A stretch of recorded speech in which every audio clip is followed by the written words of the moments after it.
When New Jersey entered Puget Sound on 8 September, I told several representatives of the news media that I was glad to be back in the Pacific Northwest, but not for the task that lay ahead. After 100 days, I have not changed my mind with the assigned task now virtually complete. Only an order is required to complete it.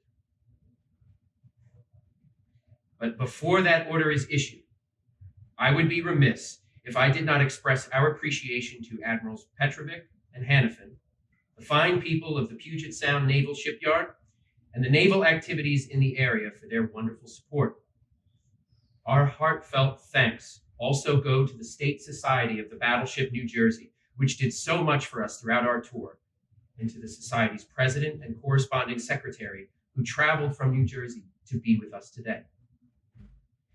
To Governor Evans and all the citizens of the state of Washington goes our deep appreciation for their many kindnesses and hospitality.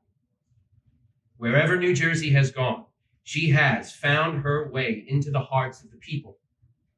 The citizens of Washington have been no exception and have demonstrated that they do indeed have warm and generous hearts.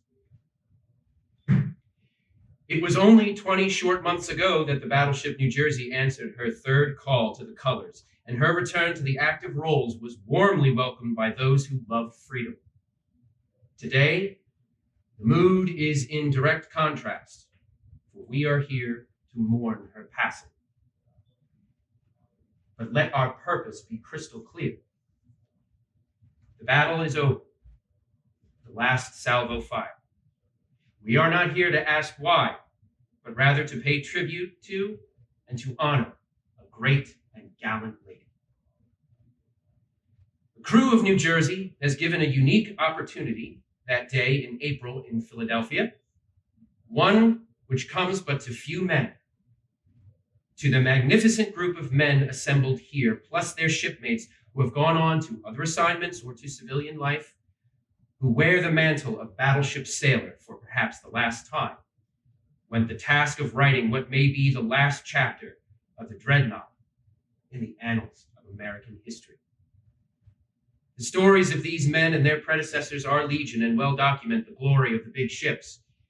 In the crucible of war, the hallmark of the battleship was forged, and in the conflict in Vietnam, it may have forever ended.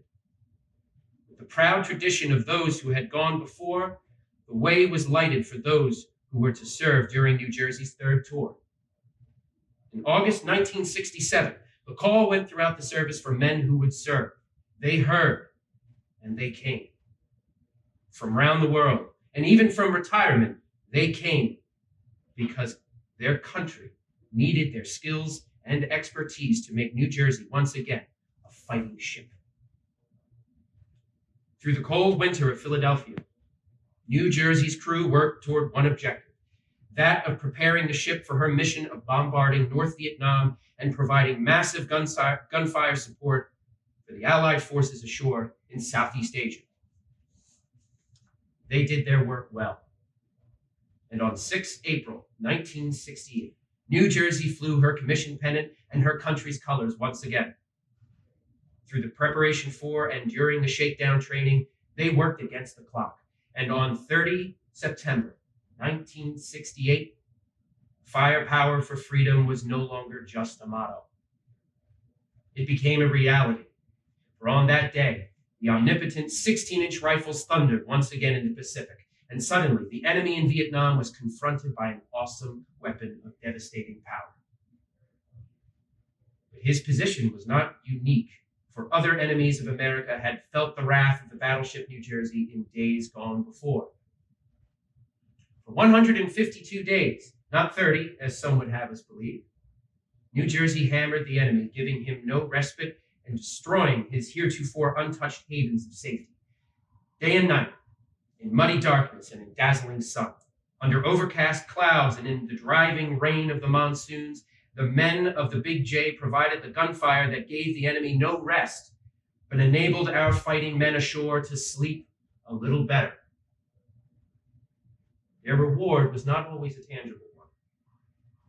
All of the many small and seemingly insignificant tasks may have at times been viewed as unimportant or at best boring. But to those soldiers and Marines ashore who looked to the sea, particularly when the monsoons denied them the needed air support, the big ship became a lease on life. They will never forget the reassuring sound of the freight trains as the deadly 16-inch shells whistled overhead on their way to the target. Those same men who have returned home will never forget the big one, as New Jersey was known to many ashore. And their families, who saw a familiar, smiling face return safe from Vietnam, will never forget the magic hull number 62. Knowing that many did return home because of their time on the gun line is far greater satisfaction to the crew of the big one than any words that I or anyone else can express in their praise. But let me say that the commanding officer of New Jersey could not have asked for more than these men gave. Mine is a difficult task today, for many reasons, and many of them are paraded on board before you. But it is particularly so because of my long association with New Jersey. We met for the first time, although briefly, in July 1943 in Annapolis. In August 1946, here in Bremerton, I reported on board her for duty as a newly commissioned officer. Now I find myself captain of what always has been literally and figuratively the big ship of my life. Very shortly, I will give my last order as her captain. That order will be to haul down the commission pen.